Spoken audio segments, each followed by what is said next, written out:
Hello bachcho, let's read out the question first. To determine the half-life of the radioactive element, a student plots a graph of ln of dn of t by dt versus time, that is t. Now here dn of t by dt is the rate of radioactive decay at time t.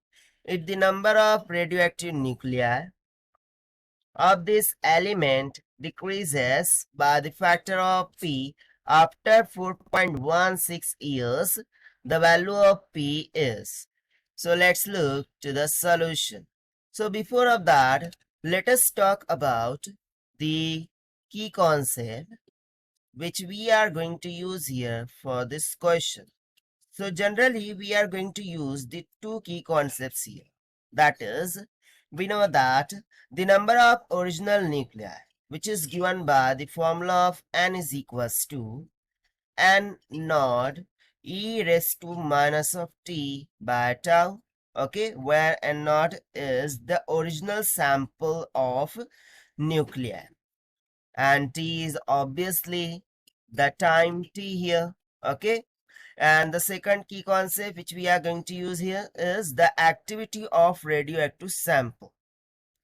And it can be defined by the number of disintegration per second and given by the formula of A equals to dN by dt. Now let's start with the question.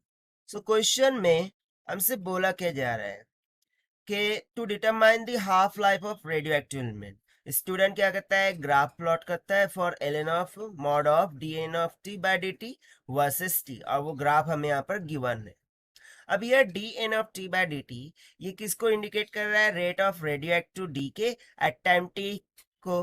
But if the number of radio active nuclear of this element वो क्या होता है decrease होता है by the factor of P after 4.16 years. तो हम बताना है कि वैल्यू ऑफ पी क्या होंगी।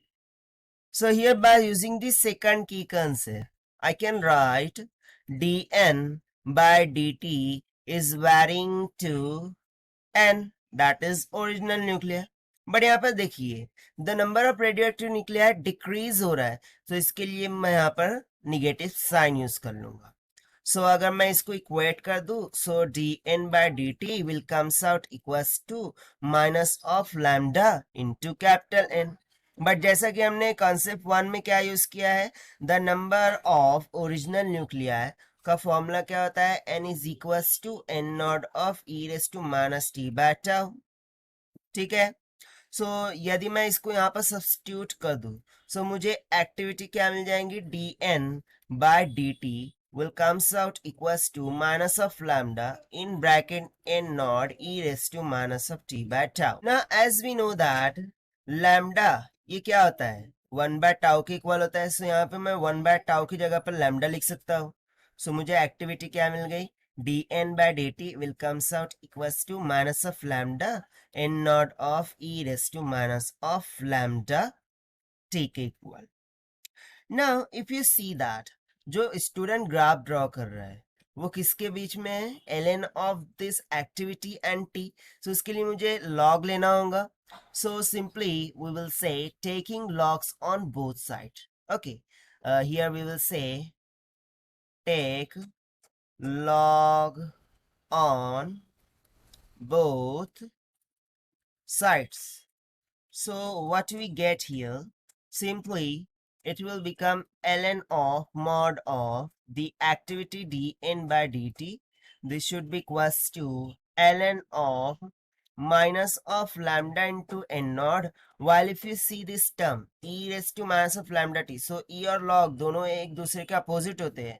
so ये क्या आ जाएगा minus of lambda into T के इक्वल हो जाएगा। तो यहां से मैं देखूं so L N of mod of D N by D T ये किसके प्रोपोर्शनल आ रहा है टाइम के प्रोपोर्शनल आ रहा है। दैट मीन्स कि यदि मैं L N D N by D T इसको वाई एक्सिस पर कंसिडर करूं और टी एक्स एक्सिस पर, सो ये जो लैम्डा है ये किसको रिप्रेजेंट कर रहा है स्लोप को। तो सिंपली मैं बोल सकता हूं कि जो स्लोप है that should be equals to lambda and it should be equals to. So हमें यहाँ पर स्लोप फाइंड करना है। स्लोप कैसे फाइंड करते हैं? सो ये जो हमें ग्राफ गिवन है उसमें कोई भी 2 पॉइंट कंसिडर कर लेते हैं और y2 minus y1 divided by x2 minus x1 से हम ये जो स्लोप है ये सिंपली क्या कर सकते हैं, फाइंड कर सकते हैं। तो देखिए y2 माइनस y1, सो y2 कितना है 4 और y1 कितना है 3। उस तरह से x2 माइनस x1, सो x2 कितना है 6 एंड x1 कितना है 4। सो चलिए यहाँ पर मैं लिख देता हूँ y2 माइनस y1 यानी कि 4 minus of 3 divided by x2 minus x1 that is 6 minus of 4। सो ये किसके इक्वल आ जाएगा, 1/2 के इक्वल। नाउ यदि मैं हाफ लाइफ के लिए कैलकुलेट करूं, सो t1 हाफ ये किसके इक्वल आ जाएगा, इसका फॉर्मूला आता है ln2 by lambda. So it will be equals to ln2 की वैल्यू होती है 0.693 divided by lambda is 1 half. We have calculated above, so it comes out 1.48 AS। ठीक है, सो हाफ लाइफ हमारी कुछ आ गई 1.48 के। बट हमसे यहाँ पे पूछा क्या गया था, द जो number of radio active nuclei है फॉर दिस एलिमेंट वो डिक्रीज हो रहा है पी से आफ्टर 4.16 ईयर। सो हमें पी की वैल्यू फाइंड करनी थी, राइट।